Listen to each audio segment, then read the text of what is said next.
วิธีการทำหน้ากระดาษบางหน้าใน Word ให้เป็นแนวนอนมาเบิ่งขั้นตอนการเฮ็ดนำกัน A few minutes later ตัวอย่างต้นคลิปเขาจะเฮ็ดหน้า3เป็นแนวนอนขั้นตอนเฮ็ดก็ง่ายๆให้เราไปคลิกที่ด้านขวามุมของหน้าที่2หรือว่าหน้าก่อนหน้าที่เราจะเฮ็ดเป็นแนวนอนสังเกตเบิ่งเมาส์เด้อ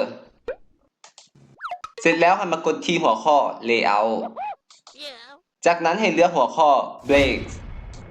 เลือก Next Page ต่อไปให้กดปุ่ม Delete อยู่คีย์บอร์ด1ทีขั้นตอนต่อไปคลิกที่ด้านขวามุมที่เราต้องการจะเฮ็ดให้เป็นแนวนอนก็คือหน้าที่3นั่นเอง Okay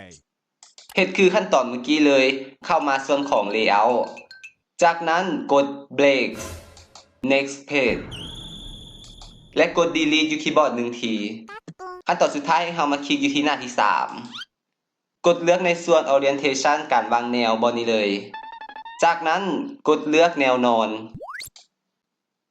เพียงเท่านี้หน้ากระดาษ3ก็จะกลายเป็นแนวนอนแล้วซึ่งจะแตกต่างจากหน้าอื่นๆเป็นการเลือกแนวของกระดาษเฉพาะบางหน้าเท่านั้นก็สามารถนำวิธีนี้ไปปรับใช้กันได้เลยสามารถเปลี่ยนแนวตั้งเป็นแนวนอนหรือแนวนอนเป็นแนวตั้งเฉพาะบางหน้า